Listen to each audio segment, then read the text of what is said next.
बड़ी खबर आ रही है खाद को लेकर, खाद सब्सिडी को लेकर एक बड़ा अपडेट सामने आया है। दरअसल केंद्र सरकार ने किसानों के लिए बड़ा फैसला लिया है।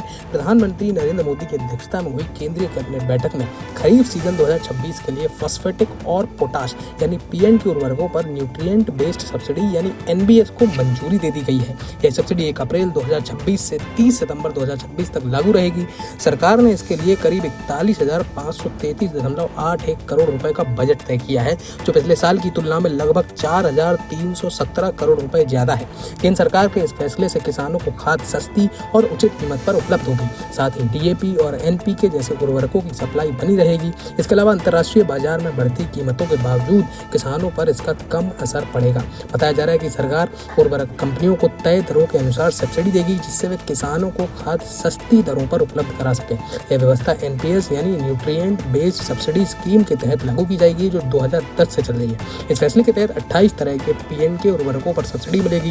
डीएपी, एनपीकेएस जैसे प्रमुख खाद इसमें शामिल हैं और अंतर्राष्ट्रीय कीमतों को ध्यान में रखकर ये दर तय की जाएंगी। तो मोदी सरकार ने इस वक्त ये बड़ा फैसला लिया है कि मोदी सरकार ने तय किया है कि अब किसानों को न्यूट्रिएंट बेस्ड खादों पर सब्सिडी बढ़ाई जाएगी। इसके तहत प्रधानमंत्री नरेंद्र मोदी की अध्यक्षता में जो कैबिनेट की बैठक हुई है, उसमें खरीफ सीजन 2026 के लिए फॉस्फेटिक और पोटाश यानी पीएन के उर्वरकों पर एनबीएस को मंजूरी दी गई है, जिसमें ये सब्सिडी 1 अप्रैल 2026 से 30 सितंबर 2026 तक लागू रहेगी।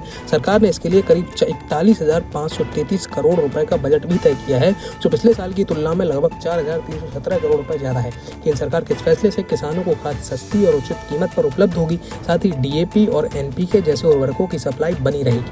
इसके अलावा अंतर्राष्ट्रीय बाजार में कीमतों के बावजूद भी किसानों को कम असर पड़ेगा। तो किसानों के लिए एक अच्छी खबर आई है।